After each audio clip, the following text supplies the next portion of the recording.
Hello, everybody. Welcome to another episode of the Motor City Metrics podcast here at TigersMLReport.com. I am Rogelio Castillo. Alongside me is Yooper, and it's going to be a quick 40-minute show before the Tigers play the Dodgers tonight at 10:10 as Eduardo Rodriguez will take on Lance Lynn.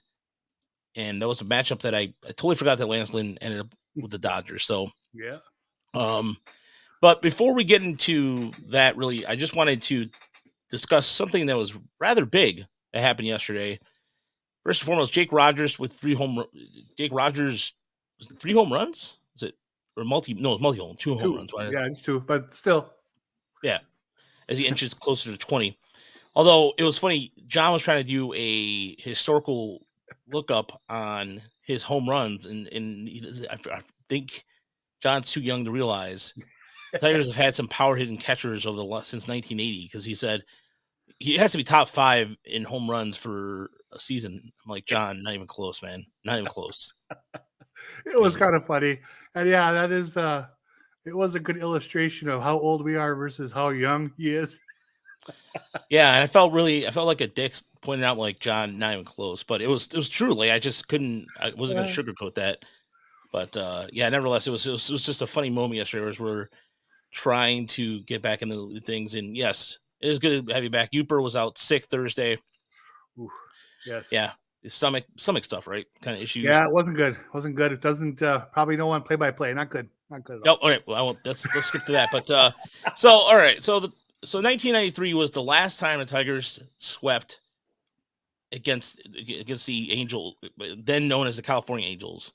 So I was thinking about this, and I was looking back in the day. What was the just kind of like those moments that occurred in 1993? So a first class stamp was 29 cents. A gallon of gas was $1.11.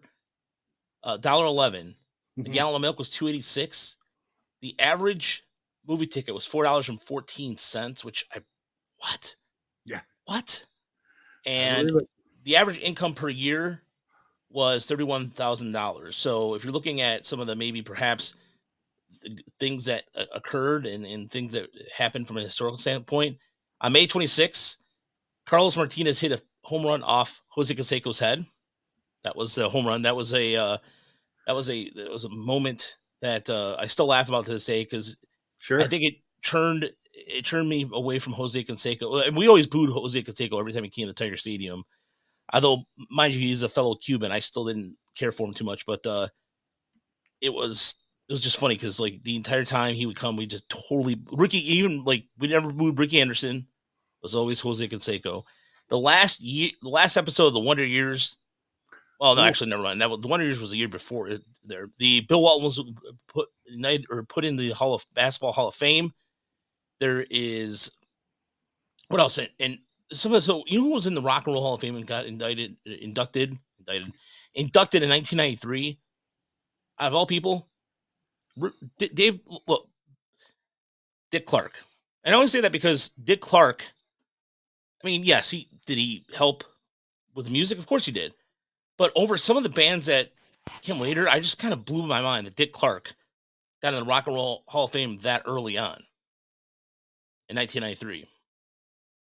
So, and then it turns about it, and also as far as another historical events is concerned, and I'm trying to think of like the Michigan lost North Carolina in the NCAA championship in 1993. That was I believe the Eric Montross team, which I could not.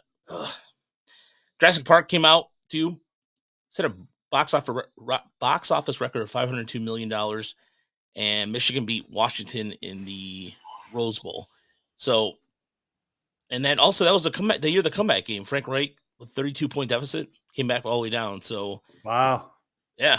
As far as what the Tigers did on the field in 1993, this is a team, by the way, and I did an article about them in the Motor City Bengals. And this was really Sparky Anderson's last good team. Mm-hmm.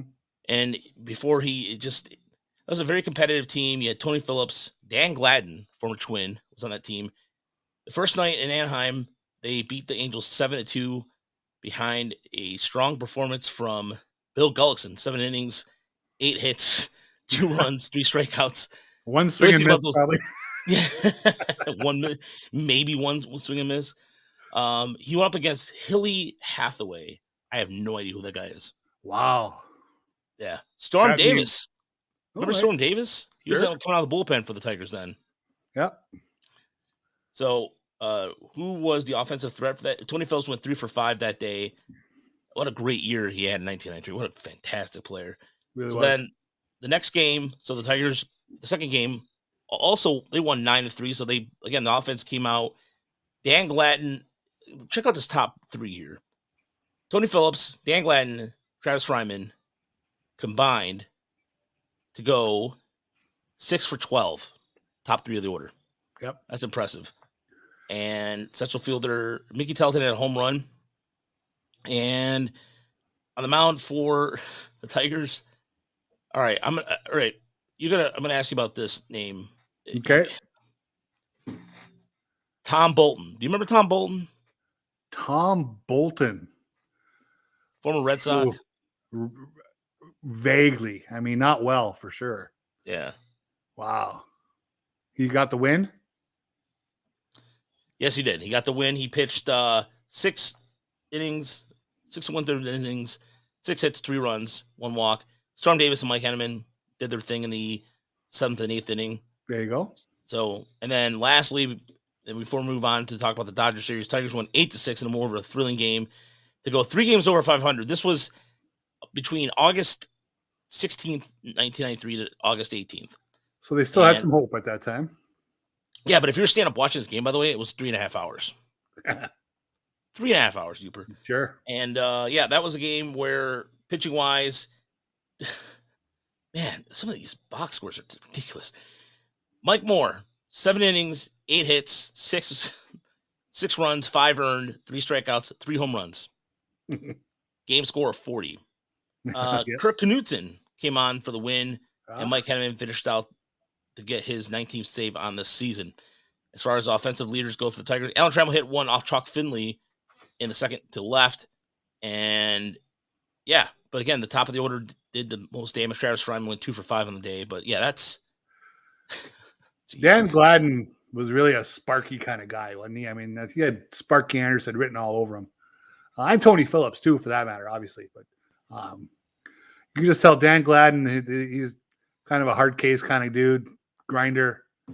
That was going to be Sparky Anderson all day long. Yeah, I felt like he also smoked a cigarette in between games or something like that. Sure he did. Dan Gladden had that kind of. I think he's Minnesota's color man too. Yeah. Right yeah, for a long time. Yeah. Yeah. Pretty good. Dazzle. His nickname is Dazzle. Dazzle. So, yeah. Mm-hmm. Interesting. But yeah, it's so fun to look back at that and just realize it's been 30 years since the Tigers swept a series out there. For so many years, I mean, it's just become a yearly thing that that feeling of dread that most Tiger fans had when they see the trip to Anaheim on the schedule.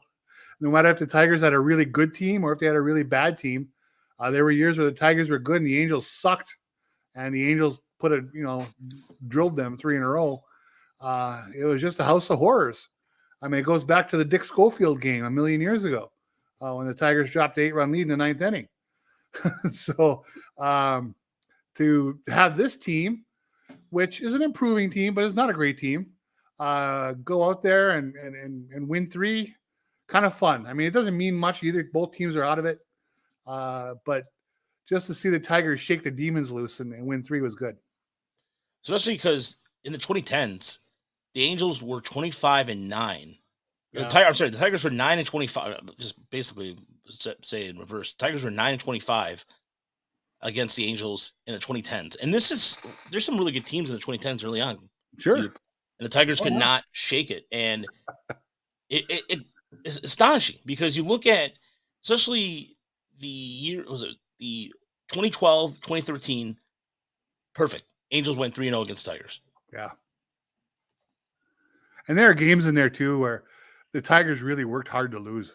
I mean, they really had to do some funky crap to lose those games.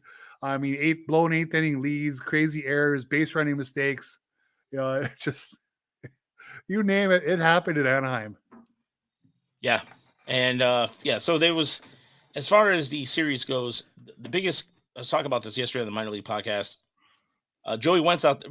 Wentz pitched all right. I mean, Mhm. until he allowed that home run, and Lang picked up for what happened Saturday, which was a wasted. Sawyer Gibson Long was in line to win that game. Mhm. He pitched. I mean, just one of probably the best games we've seen all season from Tigers pitcher. 23 swings and misses, and 5 innings. Excuse me, 5 innings, 2 hits, 1 run, walked 3, and struck out 11, Yep. which was a season high, I believe, for a Tigers pitcher this season. That's just, and then Bo Brisky, who's been pitching better as of late, came in and did a really good job. Jason Foley did the job, but Alex Lang did not. He blew a save.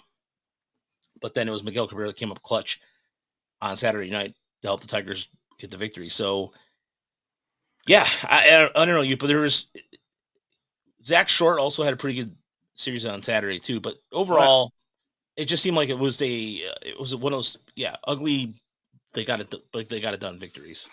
Yeah, watching Sawyer Gibson Long, and just for people out there who I'm going to screw this up because of the band Sawyer Brown. I have been so close to calling him Sawyer Gibson Brown about 800 times on Twitter or just here or just talking to my wife. So, but anyway, Sawyer Gibson Long.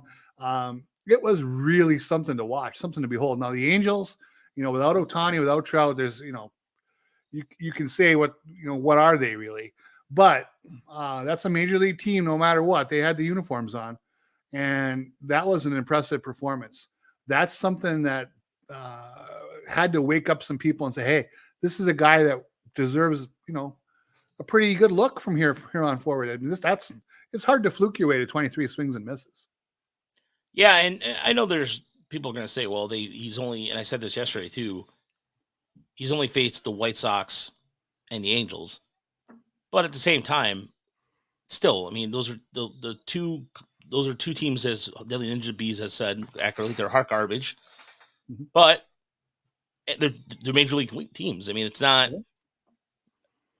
Yeah. He's going to have a really good. I mean, as far as this week, I think he lines up for. I think his next start would be Oakland. Oakland, which again, the chips when they fade. Yeah, I mean, look, it's not his fault. He's going to be facing some of the worst teams all of Yeah. baseball, but yeah, either way, I came away with the fact that it's another kind of product development or player development, product development. That's my day job coming in there. Player development win for the Tigers. Be able to get that. I just like the fact, one thing that I like is that he has added to his pitch mix this year, right? He's developed something new that he didn't have before. So when you wonder, where did this come from? That makes it to me a little less fluky that he is a somewhat different pitcher than he was in years past by his mix. So we'll see. I mean, there's no guarantee. He could come out next year and flame out in spring training, and he's hardly ever heard from again. Obviously, that's on the spectrum of possibilities. But he's had 2 starts that really raised eyebrows. So, moving forward, that's something the Tigers can really use. Yeah, I mean, the thing is, look, you look at it this way. With Spencer Turnbull having another bad start down in Toledo, Tigers clearly made the right decision on who to bring up to the big Yeah, league club. And so I think we talked about this a couple weeks back, and I think we don't see Spencer Turnbull pitching another day in the Tigers uniform. I I think would agree. that's kind of a foregone conclusion. I know that sounds like the most obvious thing, but it just seems, yeah. Yeah. They're- if they're going to go with bullpen starts like they have been like this, wouldn't you indicate that? I can't see the purpose even. I mean, he's 30 years old. He's been in the organization a million years. He had his grand moment. He had his shot at being a starting pitcher in the big leagues with the Tigers. Couldn't stay healthy, and that's okay. That happens. Um, Whatever these problems are with the organization and him, it's probably best they just move on and go their separate ways. It's not something the Tigers are going to miss, and he can go find hopefully an opportunity that works for him. Yeah, and something that's going to benefit him and hopefully get him back to what he was before Tommy John. I mean, keep this in mind. Before his injury, before the next stinger, and I put that because he waited a month before saying anything. Maybe because they were going to send him down in the minors, he was going to get major league accrual time. Yeah. It's crazy. Oh, you know what? Someone else pointed out too. I didn't know he had 3 agents in like a span of 4 years. Oh, I had no Three idea. different agents. I didn't know that either. Apparently, but yeah. Nevertheless, that is kind of what it's saying. They do need, and I will agree with you. In here we have B Horning too. He says we'll definitely need to get another veteran starter this offseason. Most of our starters can't get past 5 innings. I would agree with you on that. And I think that if you look at the surplus of guys like Lipsius or Perez, or there's a number of options the Tigers could do here in the offseason. I think they'll address it based off they have 4 or 5 guys that are essentially utility players. Yeah. So they have to really kind of look at because I really so if you look at have you taken a look at the free agent market at all, Yooper, pitching wise? It's not outstanding. Yeah. But here's the thing though. Every year there's a couple vets out there who will have a good year. Okay. I mean, it's going to happen. It's a matter of can they identify the right ones that they really like, that Chris Fetter would like to work with, and can they obtain those players? And are they looking to go to distance and get them? We're going to find out a lot about what Scott Harris wants to do. Yeah, because if you look at the free agent market, straight pitching wise, there is it's. I mean, we're talking Kyle Gibson. Yeah, we're talking Sonny Gray, but how much more left? You know, he's a good play, but how much can he have left in the tank? Right. He'll be 30. He's 34. Brad Keller, you know, it's like Michael Lorenz, but isn't he currently injured right now? I believe. Yeah, he's injured. I think he was tailing off a little bit too. Yeah. So, and then you have like a guy like Sean Manaea who can opt out after 1 year and 12.5 million. And then I mean, Jordan Montgomery. Someone mentioned Jordan Montgomery. It's not a bad idea. No, he's not terrible. I mean, he's not going to knock your socks off, but I think, to my knowledge, he's stayed pretty healthy his career, and he has more good starts than bad starts. I mean, he's a solid pitcher. Yeah, I mean, Alex Wood was a guy that I liked before too. That's a decent idea. Another one who's been pitching pretty well. I mean, this is where a guy like Luke Weaver, who's I think ended up with the Yankees, and they got him from the Mariners. So, but his numbers, I mean, is he a guy that can be fixed? No, I don't think the Tigers are going to do projects anymore, and that's where I think that's like somebody like Luke Weaver maybe would be interesting before, but if the Yankees can't fix him, yeah. I think one thing, we've talked about it, we've joked about it, and we've had serious discussions about it, and I'm sure we'll have more discussions about it. But just naming through those names, none of them sound great, like blow the doors off. I think that really limits how much they're going to look to move Skubal unless they really got something incredible. And, with his injury problems, I don't know who's going to give them something quote unquote incredible. I think they're probably going to be better off just rolling with Skubal, which is perfectly fine. Yeah, they see, and that's what's going to happen now. There's already going to be this. The Tigers need to trade Tarek Skubal stuff that's going to happen in the offseason. Oh, it's out there. I was reading some of it today. Yeah, and so trading a pitcher that can again, it's going to be then it's the value clocking. It's the value clock ticking then at that point, isn't it? And the other thing I think what's going to happen is Jackson Jobe may force the issue. If he's off to a quick start in Double-A, with the way pitchers get hurt, why wait? When you look at what the Mariners did this year, bringing up Bryce Miller and Brian Wu, other young pitchers around that are, Yuri Perez is up at age 20. I think you see Jackson Jobe, if he continues on this course, I don't see why he spends that whole year next year in the minors. I don't even see why he spends a half year in the minors, to be honest. No, and here's the thing. Like he made his Double-A debut yesterday through 6 innings, a lot of 4 hits, 6 strikeouts, and continued a streak of 30 innings without a walk. Yeah. I mean, his stuff yesterday, he was getting swings and misses with his fastball through the zone, which is important to remember because that's the way you got to go about it. And if you're not, look, the bottom line is this. I think I think you can make the rotation with Scooble and a Job on the top of it with maybe perhaps Gibson Long or Reese Olson, and you look like a really vamped rotation. I think if anything, if they're going to trade somebody, maybe Matt Manning, because that's always been a thought that's been thrown out there as well. Mm-hmm. But I don't know. Like I rather the Tigers draw from a source of strength. If they right now they have a surplus of utility guys, trade that for somebody that may not be able to make the rotation, or rather is stuck in a bottleneck for a rotation spot. I mean, there's plenty of scenes out there where the Tigers are probably looking around and they have a guy in mind, because like here's an example of that Lyle Lockhart, they picked up on it. Basically, no, they did homework on it. I'm sure they have that out there. Deadly Ninja Bees wants to know what Manning's value is. Honestly, Ooh. you want to take a step at that one? Then? Well, he's had 3 years in the major leagues. He's averaging 14.27 starts per year, right? So right now, if you're saying that I'm going to get more than 14 starts out of him next year, you're kind of, putting some mustard on a wish sandwich and hoping for the best. But if you believe in him, then yeah, maybe you're going to get 20, 25 starts. That's the year he stays healthy. He has been effective. He doesn't get chased off the mound very often. He gets outs. He doesn't make the stat people happy the way he does it. But it happens. And I think, what are you looking for?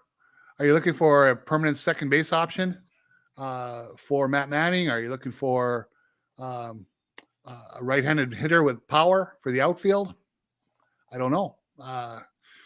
But he's had such a light workload the last 3 years with injuries, as fluky as some of them were. If I'm a GM, I don't know what I'm going to give up for him. I don't think I'm going to empty the case for him. That's for sure. Yeah, I mean, you could even maybe perhaps look at a bat, like an outfield bat that maybe doesn't have enough room either, where they might go with a different direction with that. So teams that what have with right now off the top of my head, I can't really think of a team like perhaps maybe Baltimore that might need another starter, and Baltimore's prospect laden. They could trade a second tier, or I don't want to say third tier, but maybe a second tier guy. I don't know. I mean, again, I don't like doing these scenarios right now without doing some actual research on it before. But I think of teams that even look at the Cardinals are always going to be looking to shoot some guys, and Deadly Ninja Bees and I in the same sentence. The Cards, the Cards are always looking to offload somebody. They're always going to do that because based off also the fact this is a team that's been riddled with injuries. I mean, mainly out of the bullpen, but you look at somebody like, for example, they have a guy down in Memphis who finished the year in Moises Gomez, who could play the outfield, multiple positions in the outfield. He's a right-handed bat. His raw power skills is 70. He hit 30 home runs this year, but he also struck out 31% of the time. And his WRC plus was down this year. So that's a guy. I don't know if the Tigers would be interested in somebody like that, because he doesn't really, his strike zone control. And he had a down year. The year before he had 10%. Now he's at 7%, but he still strikes out way too much. He strikes out 30%. So that's, maybe they're probably trying to offshoot him because he's on the 40-man roster. But Tampa's never afraid of anybody with injury. Yeah. Oh, I could see Tampa snooping around Manning if they see something in his, somewhere deep in his statistics that they like. Yeah, and if we continue to look at what Scott, if we do know one thing about Scott Harris so far, is he likes utility guys. Yeah. He does. Oh yeah. Oh, yeah. I like the way you said that. Oh, he does. Yes. He absolutely does, and he could opt in for doing something like that in a team. There's several ways that they could attack this, but again, it really depends on what. You're right, though. The value of Manning, based off the fact he doesn't have a lot of innings on his arm. Another team I look into trading with as well, if you're going to, everybody's going to assume I'm going to say the Dodgers, but the Padres. Padres still have a decent farm system. and they could be who knows what the Padres are going to be doing. But as far as looking at what they can get back in return, I mean, Well, what we know about them is they'll be active one way or the other. yeah, You can always call them up and say what's happening these days, and probably find some kind of deal on the table. yeah. I mean, you could. There's many different ways they can attack that too. But at the same time, like for example, a guy that would be a perfect Tiger kind of guy is Taylor Colway, who's a left-handed bat, but he's almost 30 years old at this point, so he's not even a prospect. But he's a guy that could play the outfield, first base, right field. So, yeah, just throwing names on the dartboard, Well, I hear you. So before we move on, though, I wanted to talk real quick about two things, and you alluded to them both. Jake Rogers, big game, very fun to see. I think that, put it this way, as they move into this winter, when you see he's hit 18 home runs, he seems to have leveled out his swing a little bit. I haven't looked at the strikeout numbers, but they don't seem as fearsome as they were in the first couple months of the year. Do you believe that catcher is now down the pecking order of what the Tigers will be looking for this winter? I think so, based off a couple things. One, Jake Rogers has been able to, sometimes it's like feast or famine with him, but he's been a good receiver. You have to be encouraged about that, and the way he's been able to kind of taken over. I mean, he took over. Everybody thought that Eric Haas was going to be serviceable, but there he was striking out in AAA Columbus over the weekend against Toledo. Mike Doyle suggested Joey Musgrove for pitching. That'd be nice, but he's from San Diego. I mean, imagine him going, "Oh, my hometown is Detroit. What?" San, like no. Again, no knock on. It's not a knock on Detroit or anything. So please don't misconstrue that. But that would be nice. It would be have something like Joe Musgrove. But over his last month though, Yooper, he's batting 266. His OPS is just under 100. So in terms of strikeouts to walks, though, I mean, 3 walks and 19 strikeouts. Yeah. I mean, he's never going to walk. I mean, there he can be maddening about that. There's no doubt. I mean, and here's the thing: he's not a complete player. We know that going in. But the strengths are good strengths: good arm, good catcher, power. You can live with that, right? I think. Yeah, I can live with that. So that's why, to me, if they bring back Carson Kelly next year, I don't have a big issue with that either. He seems like a pretty solid receiver, smart guy, has had some good offensive years in his past. What he has left in the tank, not sure. Just depends if they want to spend the money that he's going to be due next year, but they do have control over him. Yeah, I mean, I do like what old BK said in here. He said we really can't afford passing and upgrading any position depending on what is available. They need net add to the offense. I agree with you because that's very fair. Yeah, that's very fair. And to something. So, for example, what about Dylan Dingler? So Dylan Dingler's down in AAA. His average exit velocity was 91.7 over the last week, and his hard hit rate was over 57%. So he's getting, again, the numbers don't indicate that because based off, you can looking at the batted ball data, God bless Jerry, by the way, on that. Yeah. So if anybody, Jerry does a really good job of putting the data together. He's been swinging better as of late, and he's a good receiver. He can command when he was back in the lineup for the Seawolves after missing injury, and they sent Josh Crouch down back to West Michigan. It was night and day. The starting staff was a lot better. They responded to him, and I was talking to Greg Gagne, the voice of the Seawolves, about it, and a little bit with Gabe Alvarez too. It was like night and day, and he was really kind of like a captain of the team, if you will. So I'm going to present our stat sheet. So if anybody who is part of our Patreon will get some of the articles that Jerry does on this. But we pull data, and Jerry does a lot of the. This is where I get a lot of the data from the minor league stuff too. But you look at this, his average exit velocity is above the league average, just above the league average there. So 89.3, league average is 87.6. So Dingler's doing it, getting it done. He's been hitting the ball better as of late.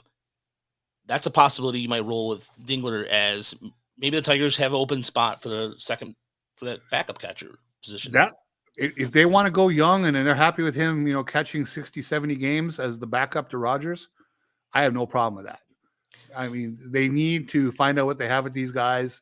The Reds, who were just in town, are a good example this year. And it doesn't always work, but this year they went with a lot of young guys, and they were good enough, and they were able to compete. So I would love to see the Tigers emulate some of that. So, yeah, if they do jettison Carson Kelly because they want Dingler, I won't argue that move much. Yeah, and I'll give credit to Carson Kelly. He can call a really good game. Mm-hmm. But do you really want to have a catching situation, a platoon catching situation like that, where you're going to have another bat that can't swing? So maybe make an open addition between Kelly and Dingler, really. Well, yeah, they could bring him back, right? And if they cut him at a certain point of spring training, they only owe him like 40% of his salary or something, right? Yeah. How it works. But go ahead. The other guy from this weekend, Zach Short's home run. I've seen, I think, of his 7 home runs, but just by happenstance, I think I've been watching when 6 of them were hit. And it's just amazing that, for a guy who is a, ham and egger at best as a ball player, when he hits a home run, something about his swing, he hits no doubters. And each one of them, I've said, the second he hit it, that's gone. He just has a beautiful home run stroke. He just doesn't get to it very often, which I found to be very funny. But I don't think he's back next year. I hope he's not. I think they should be challenging themselves to get better. But I like Zach Short. I was happy for him. I thought that was a great moment to have him part of this weekend of winning in Los Angeles against the Angels. I think was kind of fun. Yeah, and to see, I agree with you. I mean, I know that he is a polarizing figure among Tiger fans. A lot of fans don't like him because they want him gone. But then I asked the alternative, who would be in place right now. So, as far as, by the way, Andre Lipstius had a double. He did make an appearance. He started at third. It was, I believe it was Friday. Yeah, he actually had 2 hits. He went 2 for 4. Yep. So, the way that I got to give props to Hinch for handling this lineup the way he has been with some of these guys, and to give him playing time, especially because even like Ibanez can also play the same. They play the same position, so they still have to consider that. Deadly Ninja Bees wants to know who's playing second base next year. I really think. Look, here's what I think. Colt Keith goes into camp as the leading candidate to start second base. I think there's nothing left for him to prove in Toledo. He had 3 home. He had a really good week in Toledo. He hit over 300. Yeah, and he's been playing primarily second. What's funny? Harris said, "I want Malloy more in the outfield," but he's been playing back at third again, which leads me to believe that Keith might have a good opportunity to play second to start the year. So, honestly, that's where I'd go to. Yeah, because would you really, well, that's it. Actually, you know what? I got to give some props to OBK here. He said, if this year's any indication, 7 different guys. That could be the case. It could be Colt Keith starting the year, and then who knows? But, I look at this. I look at the prospect development side of things, and I wouldn't, at this point, Yooper, are you comfortable enough to let the quote unquote let the kids play?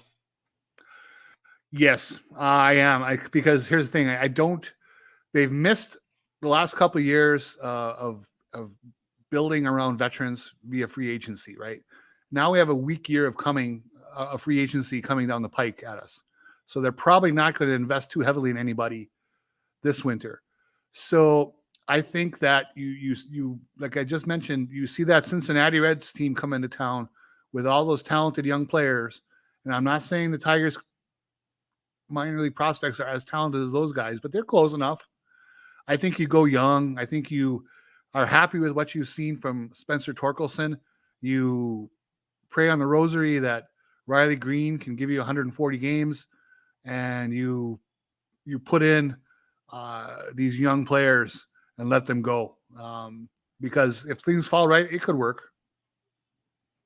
Yeah, I think so too. The thing is too, what do you when you go into the spring training 2024? You look at a situation where I think they're going to make either their mind up on Meadows, Perez, or these guys are kind of on the fringe of the 40 man, or they're going to do a Malloy. I think for the first time in a long time, the Tigers can actually go and look at not just pitching, but actual hitters they can be a little bit choosy with as far as giving them an opportunity to play in 2024. Mm-hmm. Because, I mean, Lipsius did have, don't get me wrong, Lipsius had a great spring, but then he got him sent back down, and then they showed a little bit why, but he came back up. I was, again, Perez started playing again. I was surprised he didn't get a chance for a call up. Jace I don't Young, know, that one Jace Young kind of is mashing. If Jace Young keeps mashing 30 homers, I mean, come on. There's the other. Thank you. Go ahead. That was what I was going to say. He's going to come on quickly. I mean, Matt McLean for the Reds was in Double A last year. He looked pretty comfortable in the big leagues this year. Listen, you can only until he stops hitting, you got to keep promoting him, right? And right now he's hitting. Yeah, and look, and the thing is, he was also voted best best defensive second baseman prospect. Yeah, Baseball America. Yeah, in high A. So don't give me some crap about his defense. I don't know why people keep ragging about his defense. And this is by players and coaches. I believe it's coaches and managers in the Midwest League. Mm-hmm. So, and I know that Lynn Henning said that this was one of the first times I actually agree with Lynn Henning. I'm going to see Jace Young on Wednesday. I'm heading out to Erie for Wednesday, Thursday, and if they play Friday. So the first game is tomorrow. We're going to do kind of the watch party tomorrow, as it will be Brett Herbert takes the mound in game 1, game 2, Ty Madden at home, and he's been pitching better as of late. I did an article on him. You can find him at tigersmlreport.com about improving. Thank you. That was improving his arm angle and how much it's been effective in holding his velocity. And if game 3 is necessary, which would be on Friday, Lyle Larker will get the ball. So you could have Jackson Jobe coming out of the bullpen along with Wilmer Flores. Unless they line up one of those. Yeah, that ain't bad. No, that ain't bad at all. And yeah, this is gonna be a good series. They just played Richmond, so a opponent that just literally Richmond just went home, and then Richmond has to come back. So the winner of that will take on, I believe it's Richmond and Somerset and Binghamton, the Rumble Ponies. Mets got really good because ironically enough, the only reason why they're even in the postseason consideration is because they got really good really fast because they traded Verlander and they traded everybody away essentially. Sure. So that's going to be a good series. Yeah, it will be. That game also starts at 6:35. So winner of that, yeah, I think Binghamton's offense is going to be pretty good, and they're a team that I've been told by Erie they would be scared to face. They're not scared of Somerset because Jason Dominguez out. Yep. So it's not like last year. Yeah. So that Binghamton lineup's got some really, really, really good talent there. So hopefully we'll see what happens here. Tigers kicking off here in about 20 minutes or so. And I was going to say, I did want to ask you one last question, Yooper, before we get out of here. So I don't know if you saw this today with the Brewers as the number one prospect in Baseball America, number one prospect in the Brewers system, Jackson Chourio. Yes. Or am I saying that? Hopefully I'm saying that. Yeah, right. I think it is Chourio. Mm-hmm. Yep. We'll be joining the AAA Nashville, the Brewers AAA affiliate for the last homestand. And also, we can't ignore it. He also was in AAA, right, Yooper? No. Wyatt Langford. Oh, that's right. I was gonna say, come on, Yooper. I was waiting for you. I was waiting for you to say something. I knew that Jackson. I saw that. Well, admittedly, I'm being looking at myself here. I have Jackson Cheerio in our fantasy league as a keeper. So I've been really watching him closely as he's started to smash the ball through the second half of the summer. But that was quite the move for him. But there's no question, young players are going places. Look at that Angels lineup with Shanuel and Neto. That's why I can see a quick path for Jace Young to join Colt Keith next year if Scott Harris wants to be aggressive. But yeah, Wyatt Langford is now in AAA, and the people from draft night who can't believe the Tigers passed on him. I'll just say this. 3 months ago, everybody was convinced Jackson Jobe was a bust and Marcelo Meyer was going to be Babe Ruth. And Marcelo Meyer now has a crappy shoulder and he hit a $189 in AA, and Jackson Jobe is getting everybody out. So things have switched in quick manner. That doesn't mean Marcelo Meyer is done by any stretch. I'm sure he'll be fine next year. But it also means Jackson Jobe wasn't a write-off like everybody assumed. Well, not everybody, but you know what I'm talking about. The louder people we're talking about early in the summer. So Max Clark, he's a young guy. He's an A-ball doing his thing. We'll see how quickly he moves forward. Sure, the draft is funny. He could end up being another Mickey Moniak and nobody's happy. But he could also end up being, something more special than that. They seem to think so. Wyatt Langford, looking great, but it's only a few at bats. He could be JJ Bleday next year, and nobody's happy. We'll see what happens.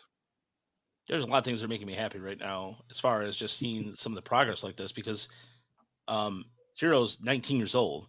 Yeah, you're talking about young, but just a quick correction from our home office in Erie, Pennsylvania. It's Thursday. It's game 2, not Wednesday. Wednesday's travel day, so my apologies. At our home office in Erie, Pennsylvania, with the correction there, so it's Thursday. It'll be time adding with her. So, no, I look. There's a lot of things to be excited for as far as prospects go on that front, because you're right. I mean, this is something we're not used to seeing, and they're just letting the young players play. And I love it. That's the way it should be. I mean, look, it doesn't matter the age, it's progression.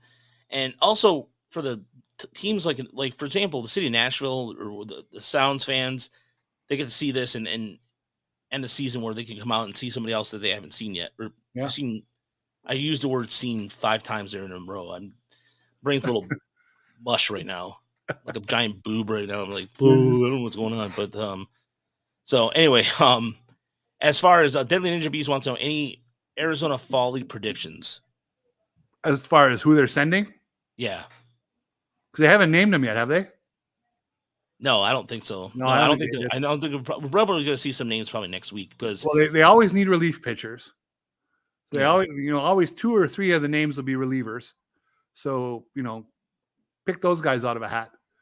In terms of position guys, I mean, well, if they want to send Colt Keith, great. But I don't know if he's already done it, right? Yeah, he's been playing since Arizona Fall League last year. Yeah, I don't know if he needs to really prove he do anything there again. Dingler, they always need catchers because they, there's a good chance of him going. Yeah, I think Dingler will get some time. Joe might get a possibility too, because think about it. He did get a late start to the year. Yeah. Yeah. I will say somebody like Tyler Matson might get. He was there last year. What about the kid from Notre Dame? Oh, Tanner Colheap. Yeah. Tanner Colheap could get some time. He needs work. Yeah. Chris Myers could see some time too, maybe. How about Justice Bigby? Yeah. Oh, Blood Right. Thank you so much for the Justice Bigby. Bigby. Sorry. What? Yeah. Bigby could probably there. Thank you, Blood Right. Exquisite. By the way, Chris will be joining us on the Tiger Minor League final podcast of the season next week. We'll do a whole roundtable. Confirmed. Brandon Day from Bless You Boys will be joining us on that. So Yeah, I Nice. agree with you, Tiger Town. It'll be a good series. I think it will be a good series against the Dodgers. Detroit will probably play up to a little bit, as right now the Dodgers kind of on cruise control essentially right now. So they're going with Rodriguez, Reese Olson, and who else? I want to say Bullpen day, I TBD. think it's a bullpen day. Yeah. So So Rodriguez, since he came back from the injury, ERA roughly what, around 4.5, I think. yeah, Has had some good starts, has had some starts, Do you think that his rather so finish to the season makes it more likely he opts in? Take the sure thing?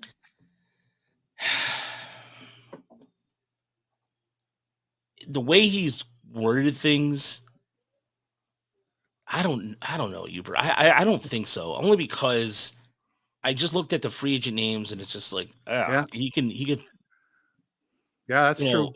yeah, he would stand tall and long among some of the names in there because it's just,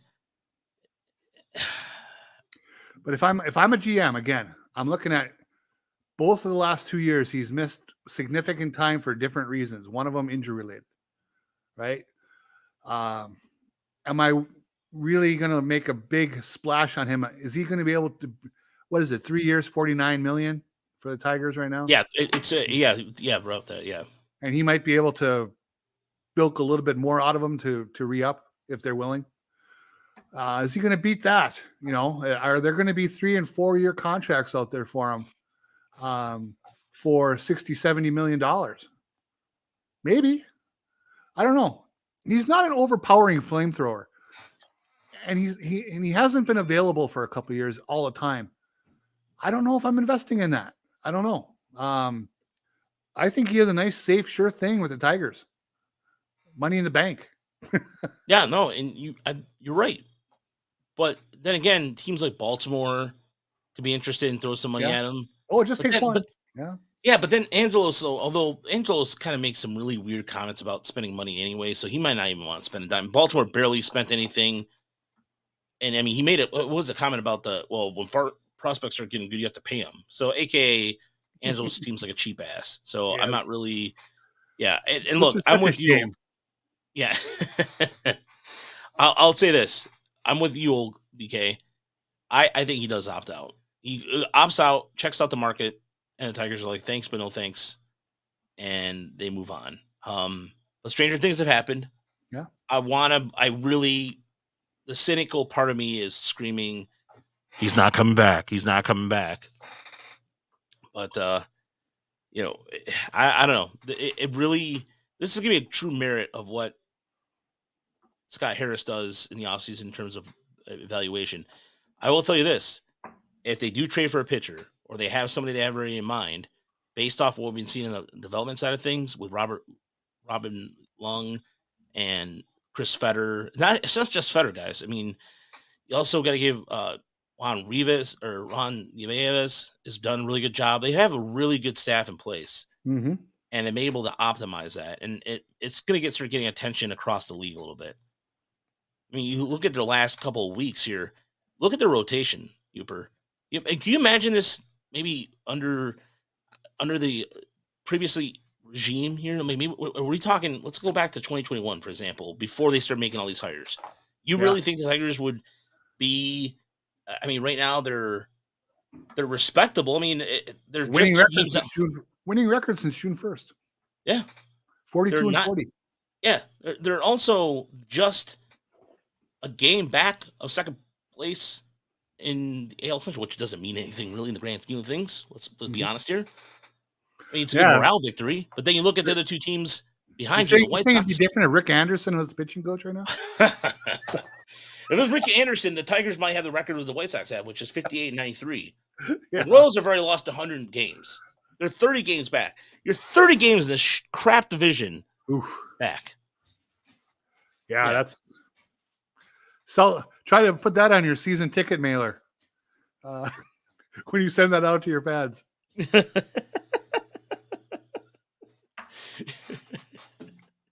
Oof. Oh, we didn't finish. We made a surge in the last 2 weeks to get to 28 back. Kansas City team on the way up.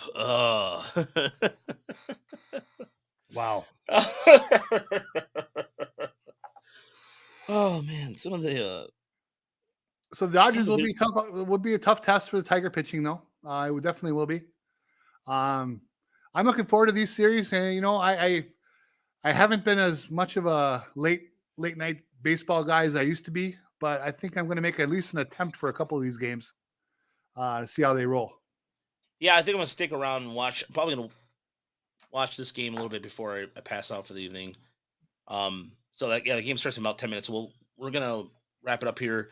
By the way, somebody asked about our World Series prediction. Tiger Town asked for a World Series prediction. Off the top of my head, I'm gonna go with, because I don't always guarantee this is gonna happen, but I think the Braves are due for a good choke. So I'm gonna go. I think somebody else. I want to say. All right, so coming out of the American League, I think it'll be Tampa because of their bullpen. I think Tampa. You know, I can't go, but the Braves are so good, man. I don't know. All right, you know what? Just for right now, just top of my head, Brewers and Rays, just to be Wow. And you see ratings executives at networks jumping out of tall buildings if the Brewers and the Rays are. No, honestly, that just off the top of my head, no. But really, no, that's realistic, yeah. It could happen. In spring training, my prediction way back when was Braves and Rays. So I will stick with Braves and Rays. I don't have the confidence in the Rays that I had 2 months ago before the Wander Franco fiasco and their pitchers all died. But they're hanging in there. They've fought off the Orioles for now, which is pretty impressive. They have a good lineup. And like you said, the bullpen. I think the Astros. 30 innings without allowing a run recently? Yeah, they are top-notch crew. I think Houston will give them a battle if they match up. But I'll stick with Braves and Rays, and I think that would be a really fun World Series to watch. Yeah, I think I forgot what my preseason World Series prediction was. I can't remember what I even did yesterday. Tyler wanted to know what hat I'm wearing this evening. It's the Onondaga. I can't even say this right. Oneonta. Thank you. The Oneonta Tigers, which were a rookie affiliate of the Tigers in the late 90s and the early millennium, I believe. So this is back. This is way back. Gibson paid there. I wouldn't be shocked. I don't know. It wouldn't shock me. Oh no. He played for. Oh no. He played for. Oh God, Bristol. He played for Bristol. Bristol was the other one. Maybe John Elway played in Oneonta. Yes, he did. You were absolutely. He was yes, as a Yankee. Could be good call there. Good call. Yes, that's correct. Because there was, I believe they used B-roll of him. I think it was in '83 before the whole fiasco with the Baltimore Colts and everything happened. But again, the only Tiger. There's 2 hats I'm missing from my minor league collection of the Tigers: the Evansville Triplets, which they have not made or redone yet for whatever reason. I don't understand it. They have an Evansville Triplets hat on ebbetsfield.com or the Ebbets website, but they don't have the Tiger one, which was primarily used from 74, 75 till the team disbanded in 83, 84. You should write Jim Leland a letter and see if he has one. You know what's funny? I should ask Jim Leland spring training, hey, listen, I don't want to be a creep or anything, but do you have an Evansville Triplets hat somewhere in your collection? Yeah. Because, I mean, every time I saw Jim Leland in spring training or even down in Detroit, he was wearing some purple. So he's new fashion, just new fashion kind of guy. Jim Leland just seems like the kind of guy who wouldn't tell you to F off on that. Yeah. He seems like the kind of guy who's, if you are genuine in asking him, and if he had one, he'd probably do something about it. He would. No, like I said, when I was talking, I hate big time. I hate doing this. When I was talking to Kirk Gibson, but I was having a conversation with Kirk Gibson. Leland was at, so where are you from? And he asked me what I right for and all that stuff. He was like, good, minor league system. Know too much about it. You know what I mean? I'm like, yeah, because you were there for before Tony La Russa rescued you in 80, Yeah. I want to say 84.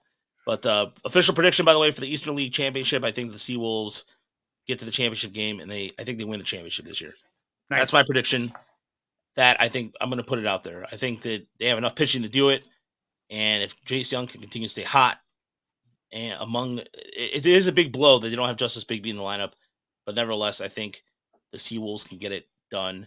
Hopefully, Quincy DePorte joins them too. I've not seen anything about that yet. He was down rehab in Lakeland, but it disappeared. So, all right. So, Tigers start in 5 minutes. Thank you for watching. And thank you for listening. If you're listening to the podcast, we appreciate it. Thanks to our home office in Erie, Pennsylvania for the assistance and the visuals, because some of in terms of just adding stats and some really just basically helping out with a lot of stats this evening. So I appreciate that. And we'll be back on Thursday. Actually, Thursday, no, I will not be here Thursday. Thursday, I'll be in Erie. Okay. Actually, you know what? So, you know what? You might play it by ear. So if the Seawolves are celebrating a win, and there's going to be it'll be the first time I'll be in a winning locker room where there might be alcoholic beverages thrown around. So, nice. I might join the podcast for that. So we'll see. But either way, I'll be in Erie Wednesday and Thursday. And if there's a game 3, I'll be there Friday as well. So take care, everybody. Have a good night. We'll talk to you soon. Good night. And hopefully I can say